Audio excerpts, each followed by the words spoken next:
All right, pre-show shenanigans, in-person episode, live in studio. We don't have a studio, but pretend we do. Live, in-person, pre-show shenanigans. I thought I was tougher than the sun.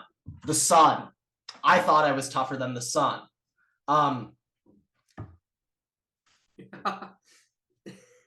Wait, can you stand up and walk back? No, so you can see the... No, I'm not doing that. You can't. But I thought I was tougher than the sun. You can see how that turned out for me. Right now, I'd compare myself to Aaron Kraft back when he played at Ohio State. The cheeks are so red right now, and it's kind of nice how it cuts off perfectly, right, kind of like my crappy mustache nose line. It's kind of like two perfect little circles right here. Kind of, I don't even know. I would say kind of like rectangle-like shapes, actually.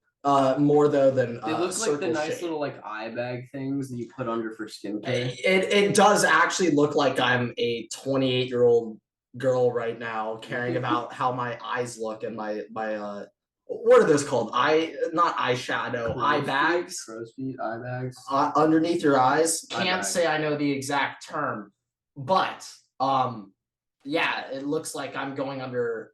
Yeah, it looks like I have those patches on right now. In other news, I thought I was tougher than the sun. If you're wondering why Grant thought he was tougher than the sun, we were at the Dodgers game today. We met Clayton Kershaw. We sat in left field. Quick little caveats before. First time I'm going to come out and say this. Because I'm West Coast, if I went to an NFL game, that would be the 4 p.m. kickoff East Coast, 1 p.m. kickoff my time. Yeah. So that'd be the earliest.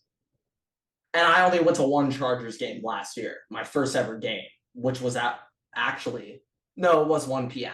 But that was the earliest ever. This was probably the only time in my life that I've ever attended, I guess, a form of sporting event that I paid for and wanted to go to. I'm saying not including one of your siblings playing. That doesn't count, okay? In terms of something I paid money for and went to, first time I've ever been to a noon game this early. So, I guess the NFL here, if it's a noon game, it actually is a 10 a.m. game, right? Well, yeah, but the LA teams would never kick off at 10 a.m. They wouldn't put them at that, Yeah. Oh my God. Chargers and Rams would play at 10 a.m. if it's an away game. Yeah. But I mean, yeah. You get what I'm saying. I get what you're saying. But if it was Rams or Chargers hosting, they give them the 1 p.m. slot. Yeah. Because that would be evil. It'd be evil if you made them 10 a.m. start time. You know it better. You're around the football team. What time would those players have to show up to this stadium for a 10 a.m. start time? 6 o'clock. And if you're great, even earlier. So Tom Brady would be there at 3 a.m. Oh, yeah. He's in there at 4. Think about that. Think about that, folks, okay? Not really fair. Oh, my goodness. We'll bring this up later, but I'm not sure if you saw this. It was the discrepancy in bye weeks by NFL teams. I did not see One team is clearly favorited, and one team is kind of surprisingly, but there is one team that is getting significantly screwed way more than everyone I feel else. like one or the other is the Patriots. No. Okay, interesting. It's more so by division. Certain divisions kind of get some passes, which I actually don't understand why. Because if it comes to bye week scheduling, if it came to travel distance, yeah, that makes sense. The Seahawks but for bye week timing, I don't really know why the AFC Beast got favorited and the conference that got screwed was the NFC Best. Yeah. Just remember, anytime I refer to West or East, I'm going to put Beast and Best. So just keep that in mind. But we'll get into that more later. But yeah, the biggest note from I thought it was tougher than the sun. 12 o'clock game. Okay. So this is another caveat, folks. So with the games going by quicker, even though today actually, I would say was longer than the MLB average in past years. Today was a 3-hour game. But yeah, it was pretty long. Pre-game, we showed up earlier with the pitch clock, game going faster. We wanted to show up earlier to get a full day at the ballpark. Bad idea if you can tell already. We got there at 10:20. Got there, And yeah, got there at 10:20. Game started at 12:10. Okay, so literally there 2 hours before the game started. Not a good idea. Okay, not a great idea. But we got there early and we were sitting in left field. Okay, there's no shade in the left field pavilion at Dodger Stadium. So okay, once again, the sun is at like 20, Grant 0 right now. But moving forward, forget the sun. You guys are already seeing the impact of it. Clayton Kershaw. We show up at the stadium 10:20 or so, and around that time, the starting pitchers, other than Dustin May, which we'll get to, how it was very strange, the lack of Dustin May appearances pre-game. But which we noted, by the way. Once we showed up around 10:20 or so, Clayton, Gonsolin, Syndergaard, Thor was there. Who, by the way, is we learned in person is ginormous. Yeah, Julio wasn't there, which I respect. Take your Wednesday off. I wouldn't be at the ballpark that early either if I was Julio. But we're there. We're looking around, and Clayton's there, repping the classic pregame Clayton outfit. The ripped sleeve tank top or the cutout sleeve tank top, the headband, no hat, no jersey, no nothing, but he still had the pants on. Okay. Also important to note, Brewstar Gratterall pregame was not wearing pants. Okay. He also threw a ball into into like the third deck to nobody, bounced off of like 5 seats, and afterwards he did one of those celebrations, like he struck out Machado like that. Boom! Yeah, did one of those. And it was like, no, you might have injured a 7-year-old. There were also many elementary schools there today. There were like 5 different elementary schools. Sorry, like 7 elementary schools there. At least 8. Brewstar threw the ball into like the third deck, passing over 12, 15 children that are like right there, like arms out trying to get a ball from him. Yeah, he could have seriously injured somebody, but it's Brewstar, baby. He doesn't care. But we're, I don't know, 10 feet away from Clayton Kershaw. We're looking at him right in the eyes. My brother's with us wearing a Kershaw jersey. We also learned that the Dodger players, they only sign autographs right next to the bullpen. They don't sign anywhere else. Like right of that cutoff from left field, it's literally from the foul pole to the bullpen. That's where they sign autographs. They don't go over anymore. And my brother's holding up the Kershaw jersey with last name 22 pointed out at Kershaw. And I don't even think Clayton batted my brother an eye. However, he came up to me in Everett. My brother is literally wearing a Kershaw jersey, essentially begging for Clayton to sign his jersey and give him any type of recognition. Clayton comes up right to me in Everett. He's like, "What's up, guys? I love your podcast. Love the work you guys are putting in." Dapped us up. Didn't even give my brother the time of day. And that just goes to show the type of guy Clayton is. Okay, he rewards hard work.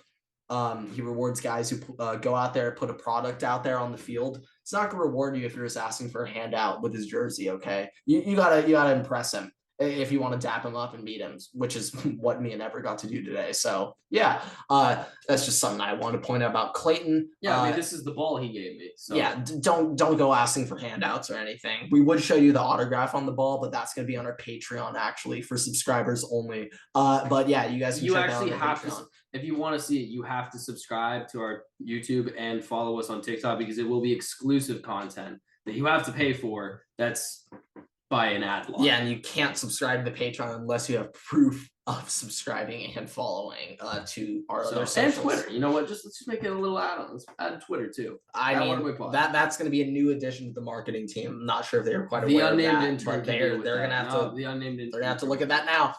But what a game! Early game wasn't great.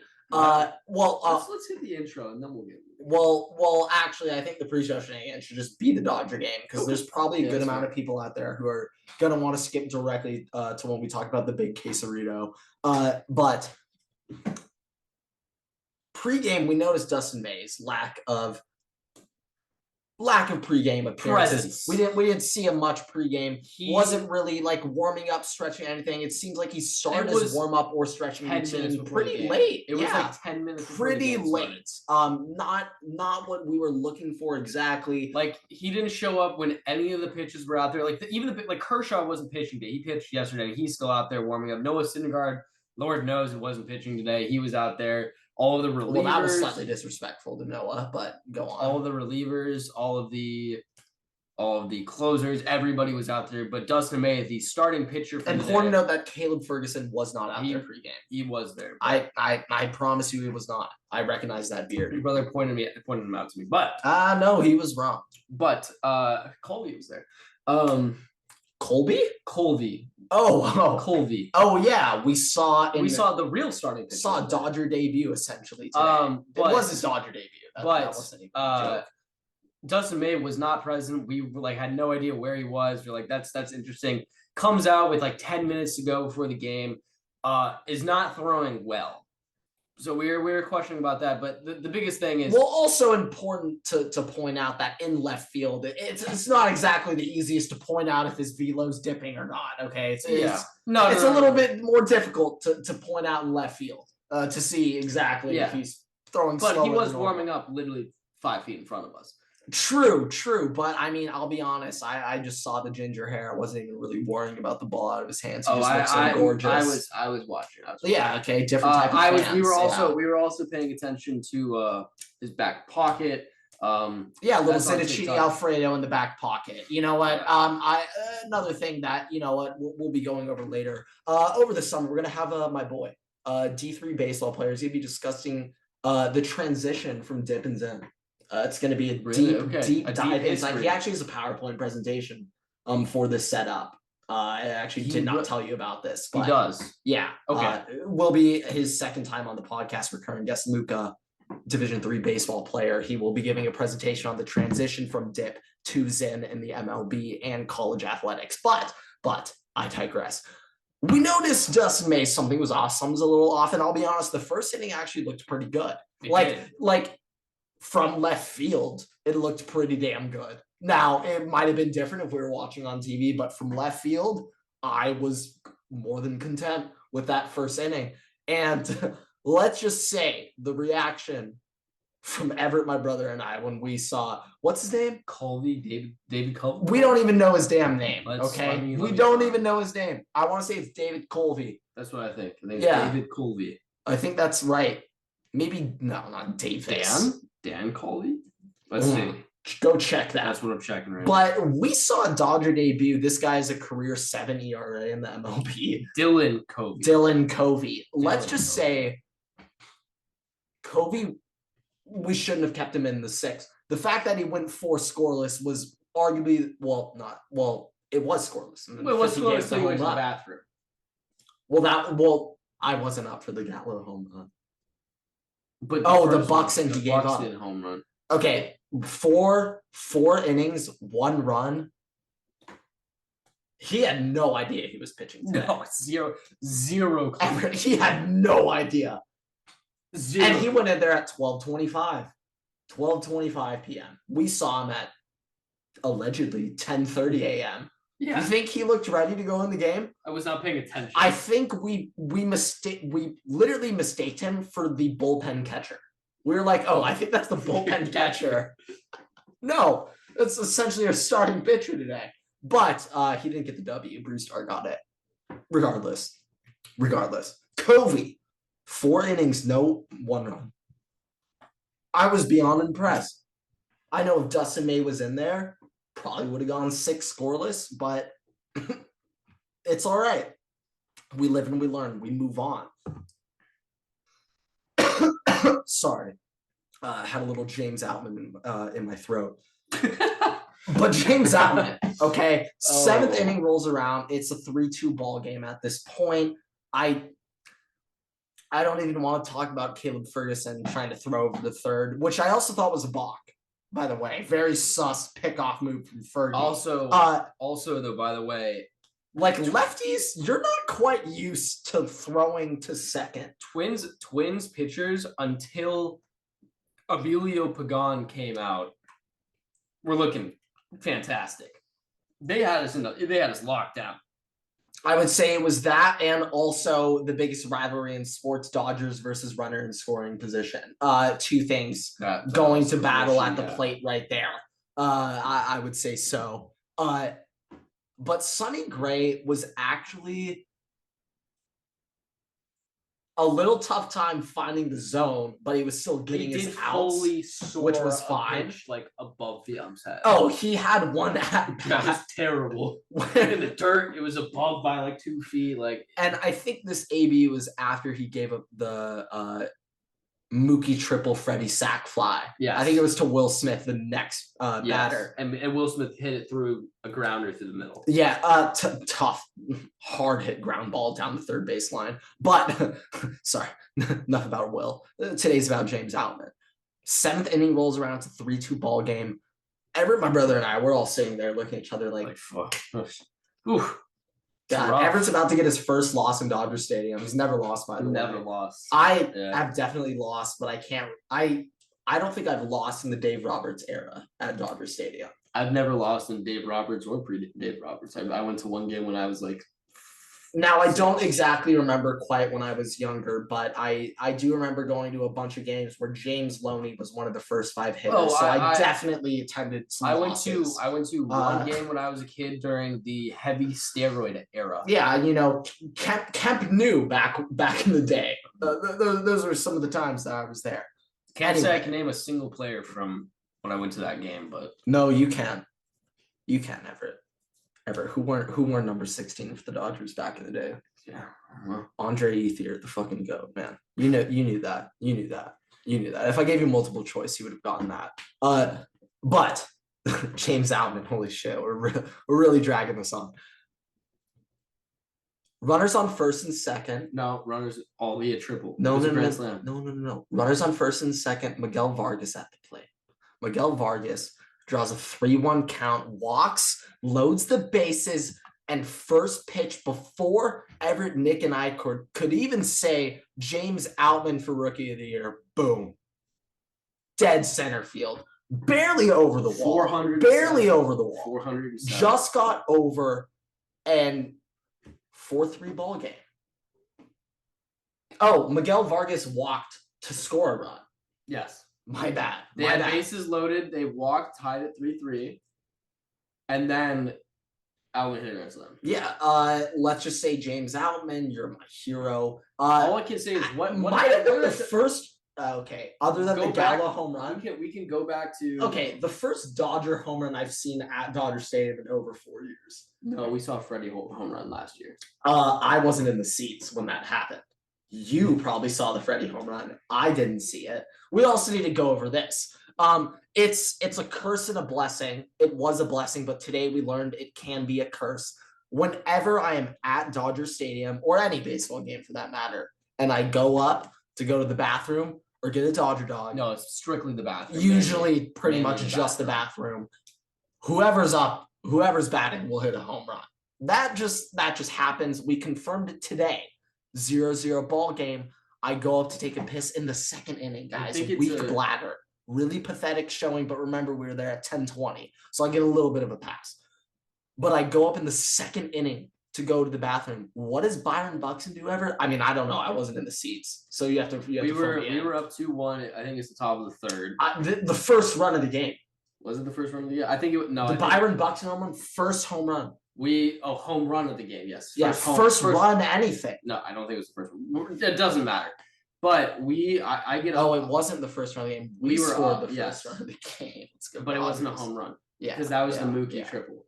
I'm in line to get a Dodger dog. Grant goes to use the bathroom. And that was it. Within moments of him entering the bathroom, I'm sitting there, I'm watching the game.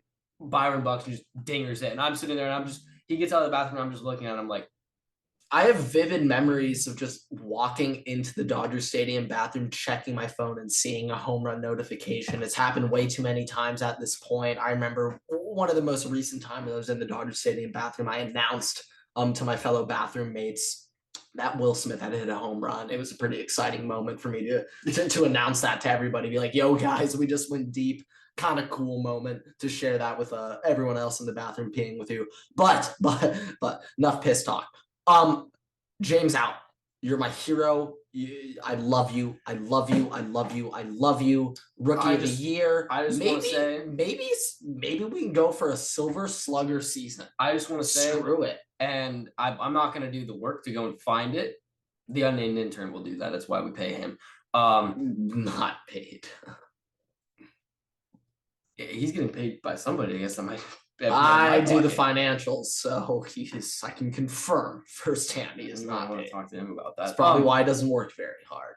But there's a clip of me saying that I think James Outman will be a starter for the team. I think that he's really good. Grant disagreed with me. He was a little nervous at the start of the season. All I'd like to say is I called it. Oh, I was expecting something along the lines of suck my dick or something. But I called it works too. Yes, but I'm not going to be that foul. Fair enough. And James Outman, I was just surprised. I didn't think he quite had it in him. I've seen Dodger rookies come up in the past, have amazing first years, and then they get figured out by opposing teams. And shit, it's the fan. Speaking of Yasiel Puig's not in the MLB anymore. I still love him though. That's okay. I still love him. Speaking of the Twins Dodgers game, Nick Gordon, the center fielder for the Twins. Remember the at bat where the dude was just randomly hurt? Yeah, I'll be honest. I wasn't quite paying attention. I don't know that what he happened. was complaining about the dirt in the batter's box. He played like another inning or two after that, right? I think he just sucked. I think he had a 180 batting average on the year. I think it was probably a good thing he got hurt. He's on IL. He fractured his leg. Now, but he still played like. Wait. Let's do some sports science real quick. He fractured his leg off of a foul ball that he hit into his leg. Let's break into that. Let's dive into that. Okay. How much torque and velocity for a foul ball? Now remember. For a foul ball to go and hit in the leg, you're barely now give me this baseball, okay? You're barely hitting the top of this ball and it's going back into you. So you're not really getting clean contact on the ball or anything. The ball's just going straight into your leg. Also, look at my knees. That's all you guys get to see. Just think about that for a second. Also is dependent on how did he fracture his leg? It's depending on how strong your bone is, though. Chicken legs. He does have chicken legs. He skipped leg day. I think that's the clear solution that we have. But James Outman, once again, you're my hero. I love you. I love you. I love you. Miguel Vargas, though, probably the MVP of the day. Anyway. What is going on, everybody? Welcome back to my episode of trying to be tougher than the sun. I'm not going to say today's an exciting episode because it's a burning episode. It's a scorching episode. Now you know how I felt the other scorching. It was like after I came back from spring break and I was completely burnt and I was like, no, you had scurvy. I had sun poisoning. Scurvy. Scurvy is the lack of vitamin C, but okay. No. Scurvy is what you get when you're out on the sea and you're living in Davy Jones' locker. There's nothing with vitamins, okay? It is with vitamins. No. It's literally you're on the sea, you get scurvy because there's parrots and shit on the boat. It's not but okay. I also heard from Billy Football, so take this with a grain of salt. But apparently, back in the day, sailors like, and I'm talking OG sailors. I'm talking Pirates of the Caribbean. I'm talking the Nina, the Pinta, and the Santa Maria, or whatever the hell they were called. The Pilgrims, first Pilgrims land. Like the whatever the hell. I'm talking those people. Apparently, what they used to do, they would take I think it was giant sea turtles. They would rest them on their back. And turtles on their backs, they can't flip over. Yeah. So they would have essentially live food just ready to cook up eventually once needed and in a dire moment. But until then, they can just leave the turtle upside down on a shell, kind of like this. Like look at me right now, guys. Kind of like this. And they can't move. And you just kind of gradually feed it.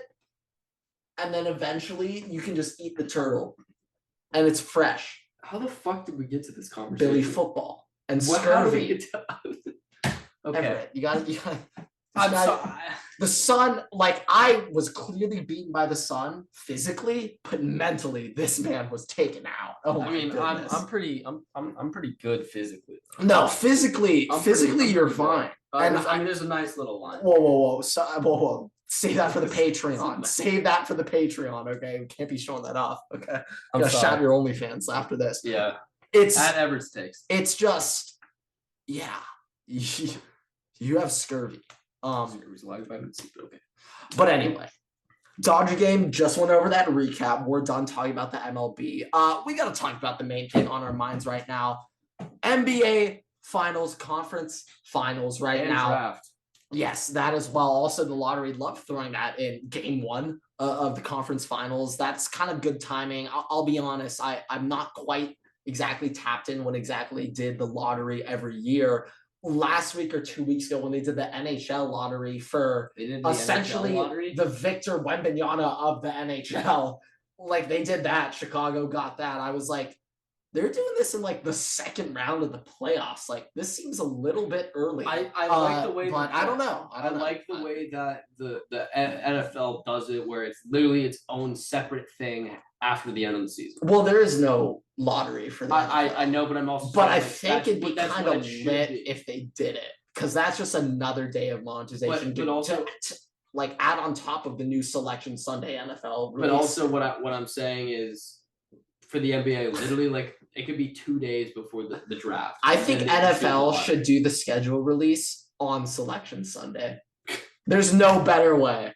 There's no better way to just remind everybody that NFL is king than on Selection Sunday at the same time they announce the NFL schedule. I think maybe temporarily near term, they might be getting out game by Selection Sunday. NBA Finals. So, not finals, the semifinals. Conference finals. Lakers, Nuggets. Jokic had a double-double, I think, until 7 minutes into the game. 26 minutes had a triple-double. 26 minutes had a triple-double. I was picking up Everett from the airport at LAX, and I also have a call with you right now, Everett, which I need to discuss. So, this is a debate that's been going frequently around the internet. If you live in Los Angeles or New York and you have somebody coming into town, it should be illegal for that person to request you to pick them up from the airport, considering how awful LAX or JFK traffic is. It should be illegal, and you should have been arrested last night. Well, hold on. You should have been arrested, at minimum detained.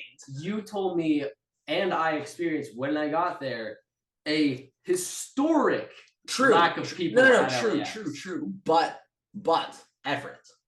If in March. Typically, yes, it is bad. I have picked people up from LAX. Let's just say, I think it took me longer to just get to your terminal than drive to LAX. I walked probably a solid 20 minutes down. And you walked to get to you. Yeah.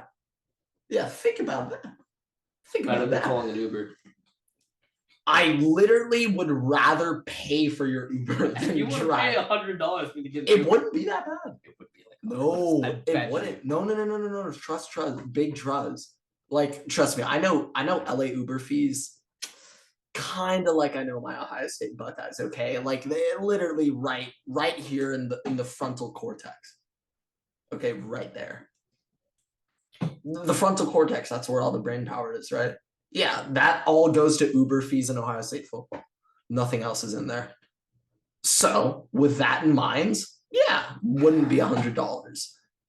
And it certainly would not be $100 to go to LAX from my house. No, to go, no, but to I don't think so either. I think there's a healthy amount of people, healthy amount of Uber drivers literally camped around LAX, and they're actually banking on you to want to go back to like Manhattan Beach. Because they want to get their $60 fee, not $100 though. NBA. Oh yeah, back to sports. That is Lakers sports podcast. Lakers Nuggets. Last night, Everett and I We were at a fun little restaurant establishment, and we came across a group of old established, what I would describe as pre-show shenanigans in person. These people were kind of the definition of us, add 10 times as many F words, and about 30 more years and 40 more years. Extremely intoxicated. Well, that's up for debate. But we can at least confirm the starting part. Yeah, a little bit of an older crew. Let's just say I know how the diehard Laker community thinks about Nikola Jokic. Let's just start off with that, okay? Nikola Jokic is not the most favorite guy among the diehard crazy LA Laker fan base, which we learned yesterday. I also just want to say though that Kentavious Caldwell-Pope, I kind of have to tip my cap a little bit because nobody in the crowd was giving him shit, despite his comments and despite the fact he used to play for the Lakers and was kind of dog shit on the Lakers. But hey, we're not here to talk about it. He's the one seed in the West right now, Everett. So not because of him. Yeah, but you didn't need to bring that up about KCP, about him being dog shit. It was uncalled for. It's just, I got to tip my cap a little bit to KCP. Jokic, disgusting. When AD's guarding him, disgusting. When Rui Hachimura is guarding him. But when Rui Hachimura, the samurai himself, is guarding Nikola Jokic, it's a different ball game. Nikola Jokic yesterday had 6 points, all from free throws when Rui Hachimura was guarding him. Not on fouls. So we know the adjustment for the Lakers. I don't know what the adjustment for the Nuggets is, though. They played like their best basketball. Kind of hope that everyone on your team turns into like Reggie Miller. I guess like that's the adjustment. Also, that keep in mind, the Lakers were down 20 points and came back to within 3 at one point. There's that as well. Then missed. But what I'm saying is like the Lakers played their, I would say, considering the second half was an A performance, or at least the fourth quarter. But overall, probably a B performance. Nuggets played their A+ game. Lakers in 6. So, Lakers got to take game 2. That'll be coming out tonight when this drops. We got to take game 2. But the game 1 loss, still Lakers in 6. And it's in Denver. That game was in Denver, too. Yeah, and you know what? Screw it. We're going to use the altitude excuse. It was the altitude. That's why we lost game 1. We'll be used to it for game 2, right? Yeah. See, fine. Yeah. Fine. That's when altitude comes into play. Then that's when you can use it to your advantage. The altitude isn't really a negative. You're about on the same level. Technically, the Nuggets have an advantage anytime a team comes in there. That's what I'm saying. We lost game 1 because of the altitude. I also want to say, I want to know Jokic's first reaction to getting drafted to Denver, and not actually Denver, but just learning the elevation of Denver. I want to know that reaction, because I bet he was sitting there just like, oh, no more quesadillas. I can't do his accent, but it was something along those lines. Also kind of disappointing that Taco Bell discontinued the quesarito when they literally have Jokic as their quesarito spokesman for literally the end of time, but they fumbled that bag. Anyway, back to the NBA. Leave the ball there, you scrub. Anyway, back to the NBA. 80 dropped a 40 burger, okay? Not the 50 burger performance. And no, we got close. Might not even be able to tag the burger on the back end of that, but 40 points from AD, and we know how to run the offense through him. We don't exactly know, or the Nuggets don't exactly know what to do now. Anyway, though. But we'll see what happens next game. Obviously, we haven't watched it at this point. It hasn't happened because we're recording this on Wednesday. It goes out Thursday night. This episode goes up tomorrow. The Heat will be playing tonight. Their game actually starts in 10 minutes. So it'll be interesting how that series goes. I think that the Heat are going to be a little bit more competitive than people actually think. But we'll see. It's just really dependent on whether or not Jason Tatum decides to show up or not. Yeah, it's an interesting time right now for Heat culture. I'll be honest. If I have this correct, Heat lost their first game, the play-in game. They lost that first game against the Hawks. And then now they're in the Eastern Conference Finals. I guess that's how it goes. But Erik Spoelstra, the job that he's done, losing Tyler Hero, Jimmy being out, losing Oladipo, which, to be honest, Oladipo wasn't even really that much of a factor to begin with. But yeah, losing him too. The fact that Max Strus is one of his 3 best go-to guys on the team, and they are in the Eastern Conference Finals. Erik Spoelstra. I think Jimmy deserves Hall of Fame. I think he got it. I think Jimmy also. This might be an uber take because I've never looked into Coaches Hall of Fame. Just say that whole take. But yeah, the job that Erik Spoelstra has done post LeBron with this Miami Heat team, kind of with Jimmy Butler, but NBA Finals, back-to-back Eastern Conference Finals appearances. Yeah, Erik Spoelstra is a Hall of Fame coach. NBA Hall of Fame compared to other leagues, I'd say is probably one of the easier ones to get into. MLB is the hardest. I'd say NBA is easier than NFL. Maybe I'm wrong. Yeah. Please tell me if I'm wrong. I don't really look into the Hall of Fame stuff. I'm more looking into the college stuff. I think the NBA probably. I know MLB is the hardest, but I think the NBA is a little bit harder. The only issue is that there are random dudes that get in the NFL Hall of Fame. Well, I also understand there's more. There's just more NFL players, so more people get in. But I still think the percentage of NBA players in the Hall of Fame want to give credit. Obviously, Spoelstra's done a great job, but I do think that a majority of the credit should go to Jimmy Butler. Jimmy Butler's done phenomenal. Bam's also been amazing down the stretch. Jesus Christ, Bam can score now. Heat fans probably would argue against you on that one because they just hate Bam, but Bam. I don't know why. I mean, I would love Bam on the Lakers. If you don't want him in Miami, bring him to LA. I'll take him. I'd love Bam. Put some Kentucky boys together down low, AD and Bam. That's a different type of Kentucky duo. I'm not sure. I'm not even sure if Cal would have ever even drawn that one up on the blackboard. But yeah, AD and Bam. Oh man, AD really doesn't need to do shit on defense. Then it'd be great. It'd be awesome. You could take defense off and just focus on offense. It'd be amazing. Didn't AD come in to be wasn't he a defensive player of the year? Well, he was always extremely good at defense. He just doesn't like playing center because he's soft. So I don't know why he's just ass versus Jokic, but I'm gonna be honest. I actually think Jokic might be top 3 most talented basketball player ever. He's so unathletic, and he gives you 40-point triple doubles. What the hell? What the hell? The only way you can do that is if you're extremely good at basketball. If you're that unathletic, you have to be really good at basketball. No, Harden's athletic. He just looks fat because he goes to clubs all the time. Fair point. I want you, for your homework on your flight back, you're gonna download James Harden Rockets 2017 highlights. Okay, that's your homework. They should have won that series, but Chris Paul got hurt. Also, kind of Chris Paul's fault. You should take better care of your body and condition in the offseason more. Anyway, back to the Heat and the Celtics.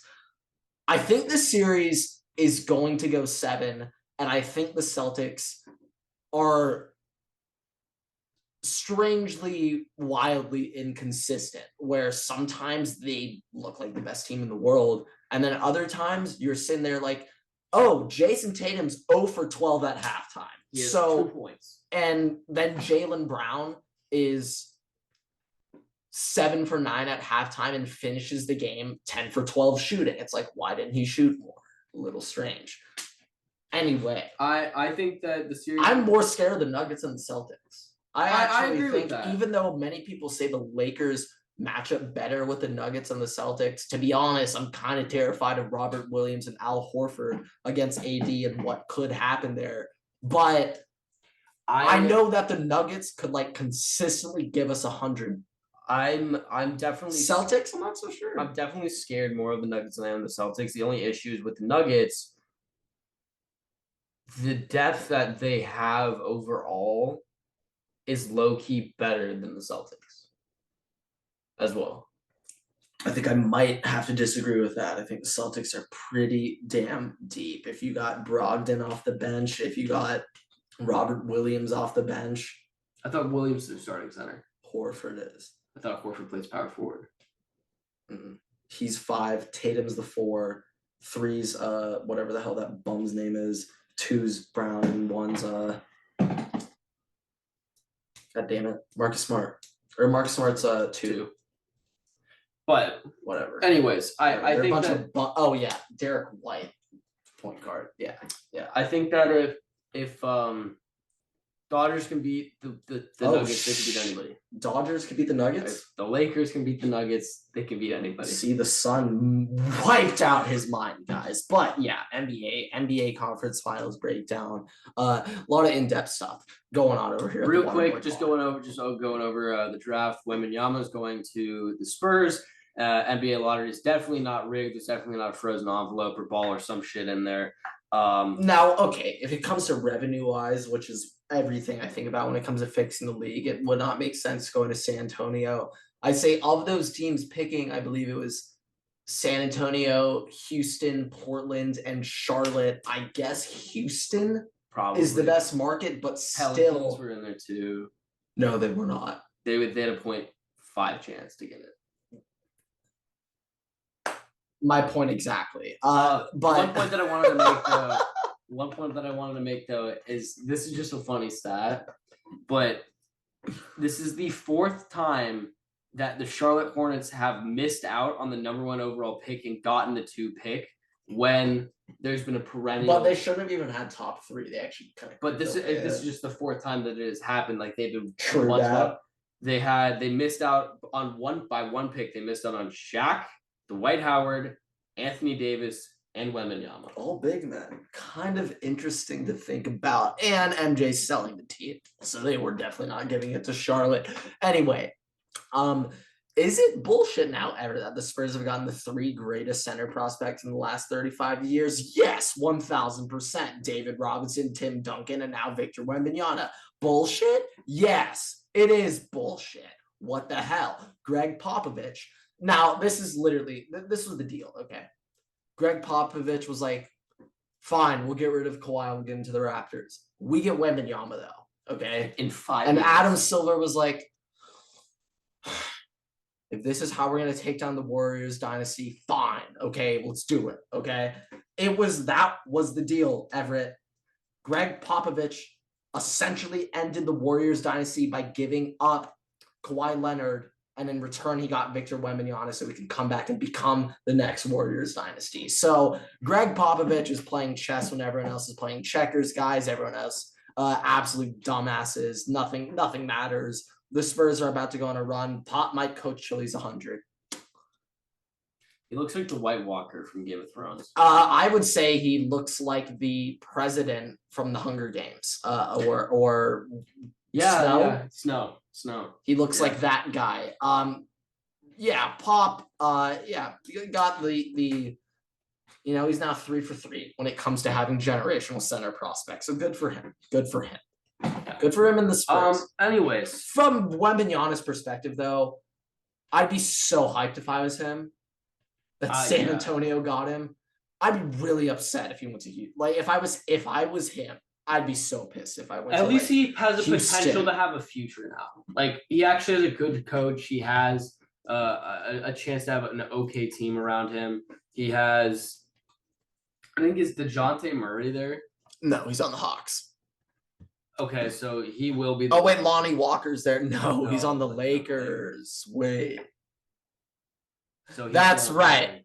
The team around him is actually a bunch of Ohio State guys. Everett, Malachi Branham, and Keita Bates-Diop are around him. Now, I know you know those guys. They're superstars in college basketball. Why don't you fill us in a little bit about Malachi Branham and Keita Bates-Diop? Why don't you just tell me their names again real quick? Malachi Branham and Bates-Diop. Yeah, so clearly household names in the NBA. Let's just say Wembanyama is not going to have a good time first couple of years. Not going to have. They're going to need to get another top 5 pick, and next year they can get Bronny James and LeBron. I think that's probably the best idea. It's not a bad idea. It's not a bad idea. Get James Harden. Not a good idea. And James Harden would not go to San Antonio. Charles Barkley's definitely informed him about their women. But I digress. I don't know. Do you have anything for college football? The only thing I had on college football is that there are some boom alerts coming for Ohio State, and there's going to be some waves in the college football recruiting scene.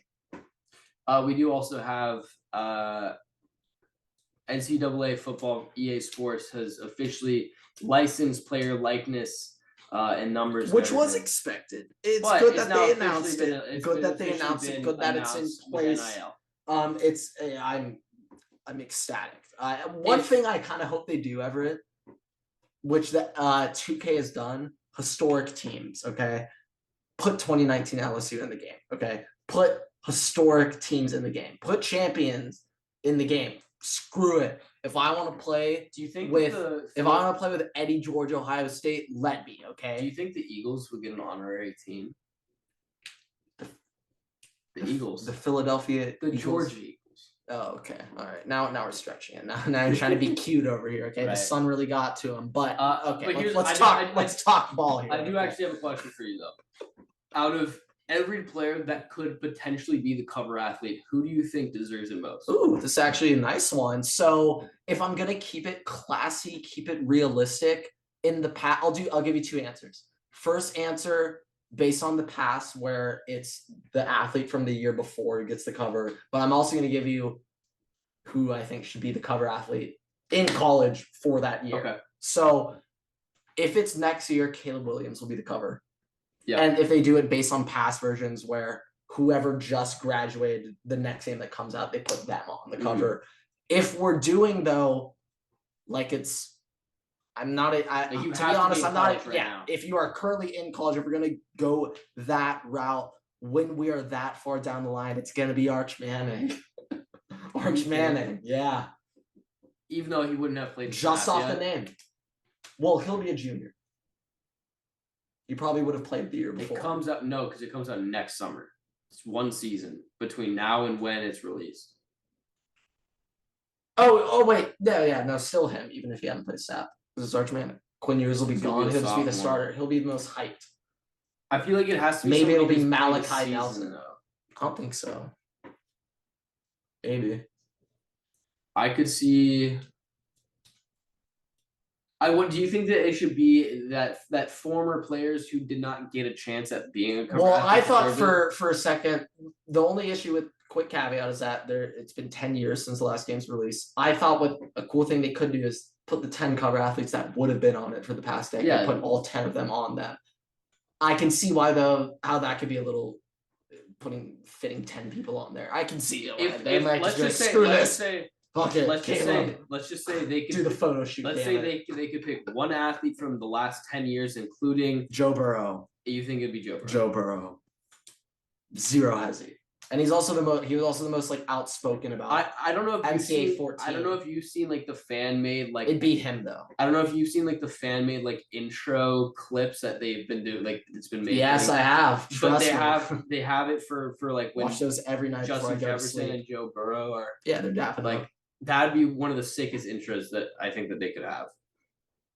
I think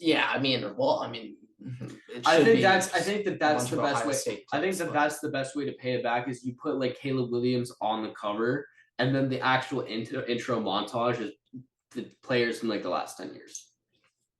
Well, I mean that'd be great, but remember it's EA. Not gonna happen. We can hope, we can pray, we can wish for anything we want. Are we gonna get it though, Everett? With EA, no. Thank you. We're not. So Bam Adebayo got first points to the Heat game, by the way. Yeah. If anybody Bam Adebayo first bucket plus 650 if anybody just that's cashed. By the way, Dustin May will miss at least a month with an elbow injury. UCL is intact. Correction. It's gonna be a while. That is based off of ESPN notification. You see, they don't need to tell the truth to the media after it. We are the media. They don't need to tell the truth to us. But NFL, we'll wrap up with this. I don't know how much you have or if you have anything. Yeah, so want to start off with this. We were going over this earlier. I've probably been thinking about this at least twice a month for the past 5 years. How good would the Indianapolis Colts be if Andrew Luck never retired? How good would they be right now? I think that they would have won a Super Bowl by now. I'm not quite sure if it's that far, but I think at minimum we can confidently say they would have won the AFC South every single year over the past 5 years. I think they would have at minimum make AFC Championship game appearances. Remember Everett in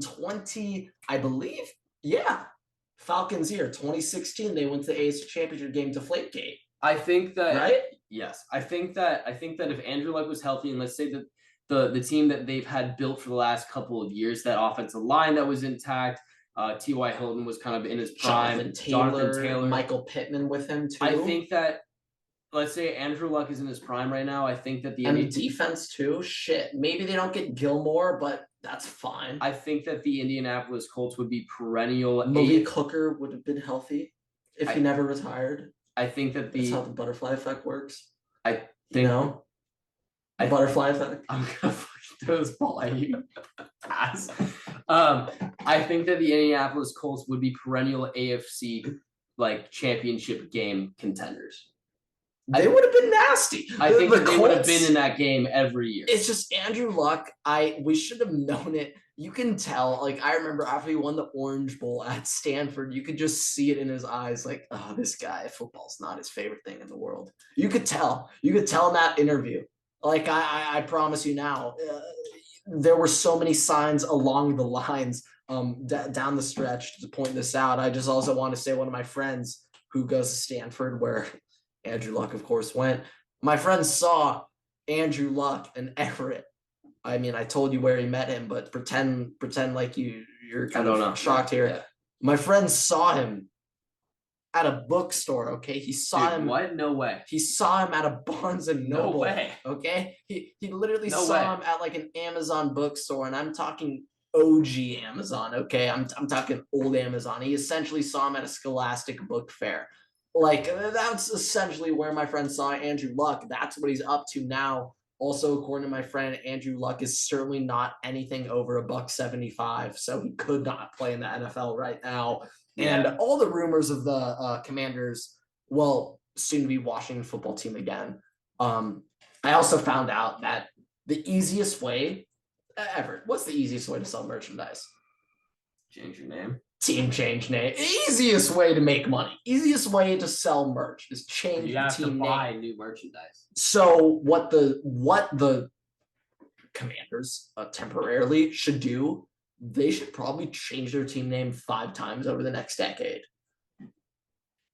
It'd be That's genius. How they're gonna finance the new stadium, which they better build. It'd be really smart, but I mean, this is why they're falling behind. Anyway. The only other thing that I have are the top 10 most annoying fan bases in the NFL. Yeah, big time list right here that we got to go over. Top 10 most annoying fan bases in the NFL.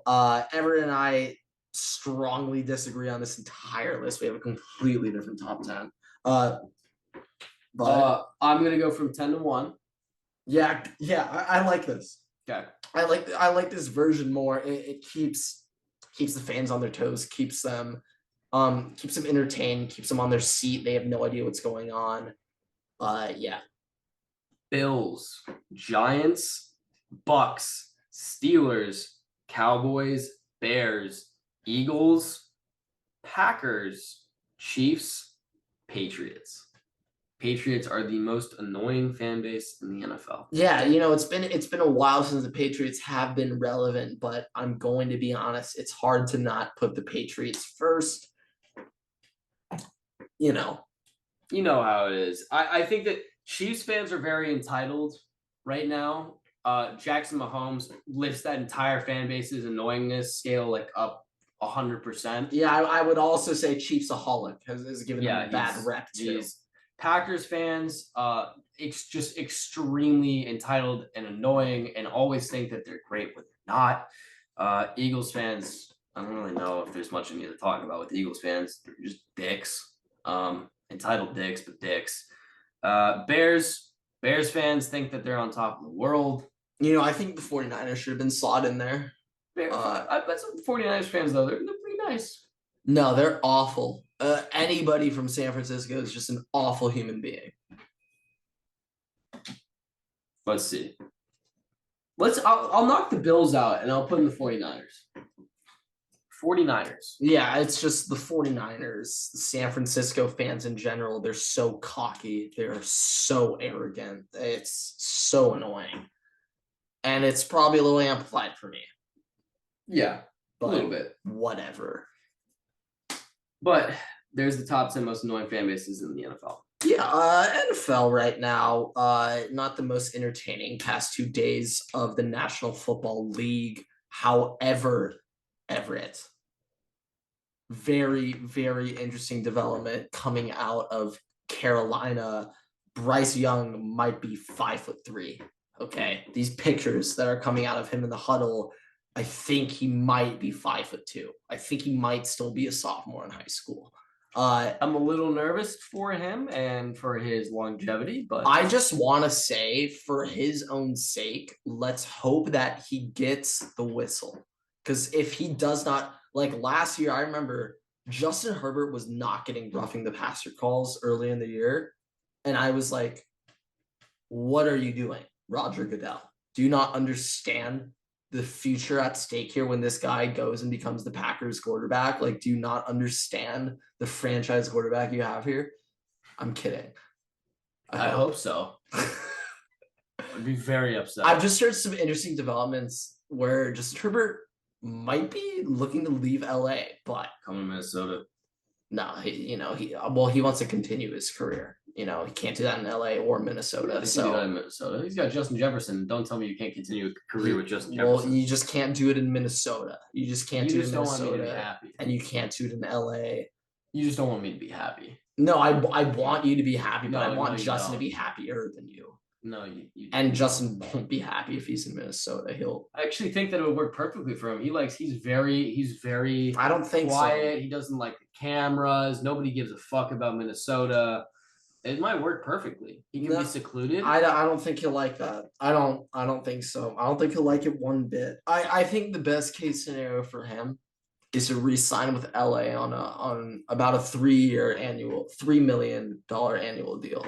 About like a 15-year, $30 million total deal. I'd say it's probably best case scenario in terms of his future and the team's. So, that's all up to you. It's all up to you, Jay Herbo.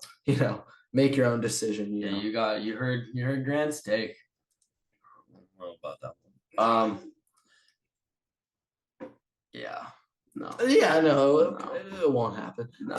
Yeah. Let's just say it'll be a fun time when Herbert becomes the highest paid quarterback in NFL history for about a month. And then the rest of the team is a bunch of Michael Bandies. It's going to be fun. Don't worry, you got Quentin Johnston. And Max Duggan. We got a backup quarterback. You got your quarterback for the future. Mm-hmm. Yeah, we'll be paying 2 quarterbacks for the future. So, interesting time, interesting development for the Los Angeles Chargers. But rest of the NFL, not much going on right now. College football, we're waiting on some recruiting. We're waiting on some waves in the recruiting world to splash in a couple of moments. There's not much going on right now. We fulfilled your guys' brains with our experiences from the Dodgers game today. Grant fought the sun and lost. It's been a good day. It's been a good day. Yeah, it's been a battle-tested day. It's been a tried day. It's been a long day. But with that, thank you guys so much for watching, listening. Rate us 5 stars. You can find us on Spotify, TikTok, YouTube, Twitter, and on Instagram at WaterboyPod. You can find me and Grant on Twitter at WaterboyGrant and at Everett's Takes. Make sure to subscribe and follow on all platforms, specifically YouTube and on Twitter and on TikTok. Oh, what the fuck you're doing over there? What? But thank you guys so much for watching. Waterboy's out.